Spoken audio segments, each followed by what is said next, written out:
On the day Relief Society was Le organized, jour où la société de secours fut organisée, Emma Smith a déclaré « Nous allons accomplir des choses merveilleuses.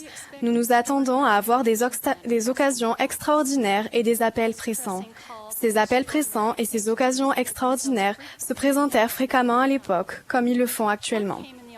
Une des occasions s'est présentée lors de la conférence générale d'octobre 1856 lorsque Brigham Young a annoncé que des pionniers avec des charrettes à bras étaient encore en train de traverser les plaines alors que la saison était bien avancée.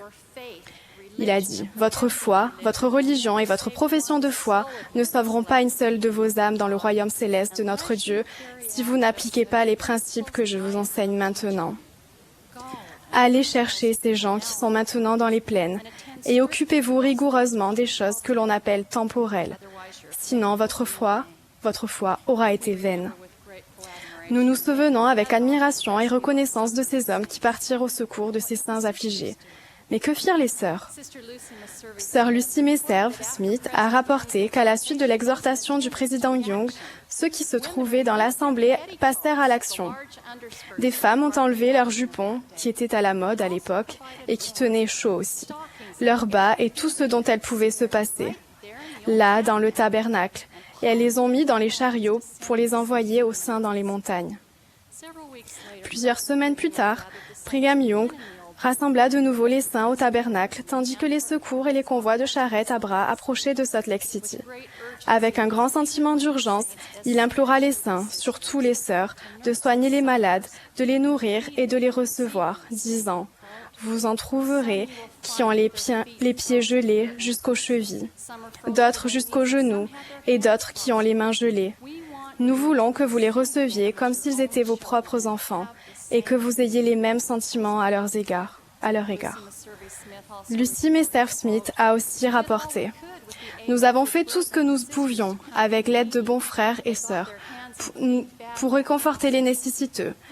Ils avaient les pieds et les mains gravement gelés. Nous avons poursuivi nos efforts jusqu'à qu'ils soient tous installés confortablement. Je n'ai jamais eu plus de satisfaction et même de plaisir dans tous les travaux que j'ai accomplis dans ma vie, tellement nous nous sentions unis. Qu'y a-t-il ensuite à faire pour des mains bien disposées?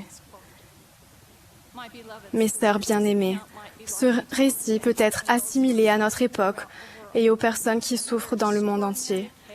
Une autre occasion extraordinaire nous émeut. Il y a plus de 60 millions de réfugiés. En comptant les personnes déplacées de force par le monde, la moitié d'entre elles sont des enfants. Ces personnes ont subi d'énormes difficultés et prennent un nouveau départ dans de nouveaux pays, de nouvelles cultures. Même si parfois des organisations leur offrent un toit et des produits de première nécessité, ce dont elles ont besoin, c'est d'un ami et d'un allié qui peut les aider à s'acclimater à leur nouveau foyer. Une personne qui peut les aider à apprendre la langue, à comprendre les systèmes et à se sentir connectés. L'été dernier, j'ai rencontré Yvette Pugingo, qui à l'âge de 11 ans a fui de lieu en lieu après l'assassinat de son père et la disparition de 3 de ses frères dans une région du monde ravagée par la guerre.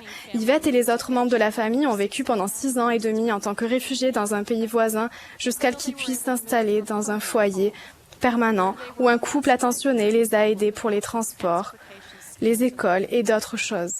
Elle a dit « Ces gens étaient la réponse à nos prières. » Sa jolie maman et son adorable petite sœur sont avec nous ce soir et chantent dans le chœur. Depuis ma rencontre avec cette femme et ses fillettes, je me suis souvent demandé « Et si leur histoire était mon histoire ?» En tant que sœurs, nous composons plus de la moitié du magasin du Seigneur pour aider les enfants de notre Père Céleste. Son magasin ne se compose pas seulement de produits, mais aussi de temps, de talents, de compétences et de notre nature divine. Rosemary M. Wixon a enseigné « Notre nature divine nous insuffle le désir de tendre la main aux autres et nous pousse à agir. » Conscient de notre nature divine, Russell M. Nelson a expliqué « Nous avons besoin de femmes qui savent comment faire se produire des choses importantes par leur foi et qui défendent courageusement la moralité et la famille dans un monde malade du péché, qui savent faire appel au pouvoir des cieux, protéger et affermir les enfants et les familles. Mariés ou célibataires, sœurs, vous possédez des qualités distinctes et une intuition particulière que vous avez reçue de Dieu. Nous, les frères, nous ne pouvons pas reproduire votre influence unique. Une lettre de la première présidence envoyée à l'Église le 27 octobre 2015 exprimait beaucoup de sollicitude et de compassion pour les millions de personnes qui ont fui leur foyer pour échapper à la guerre civile et autres tribulations. La première présidence a demandé aux personnes, aux familles et aux unités de l'Église de servir à la manière du Christ dans les projets locaux de secours aux réfugiés et de faire des contributions au fonds humanitaire de l'Église lorsque cela est réalisable. Les présidences générales de la Société de secours, des jeunes filles et de la primaire ont réfléchi à la manière dont nous pouvons répondre à l'invitation de la première présidence. Nous savons que vous, nos sœurs bien-aimées de tout âge, venez de tous les horizons et vivez dans des situations diverses.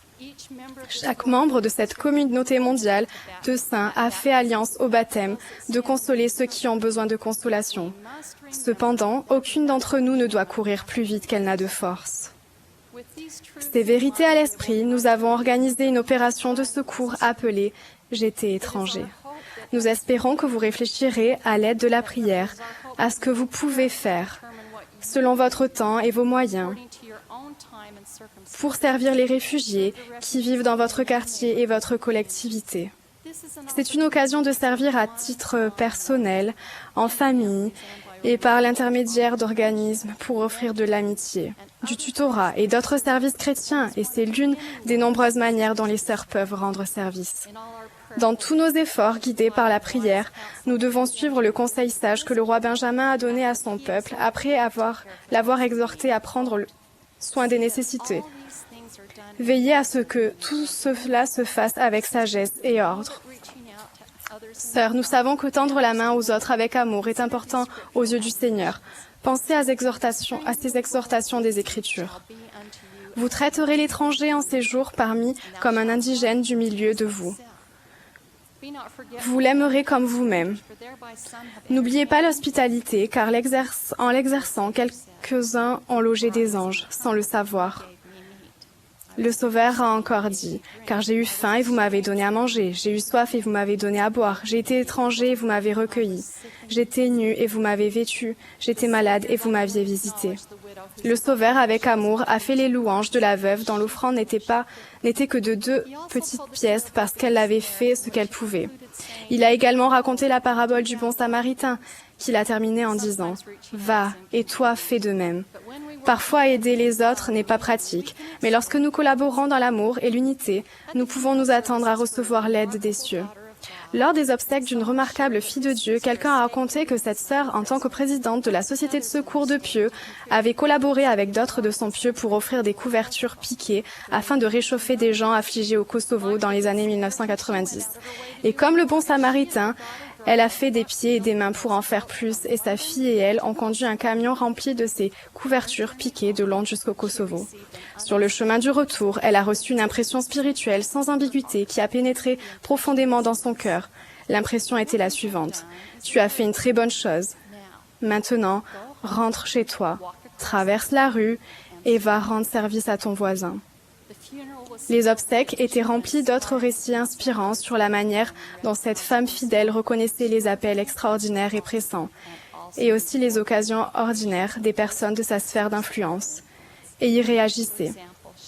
Par exemple, elle ouvrait son foyer et son cœur à toute heure du jour et de la nuit pour aider les jeunes en difficulté.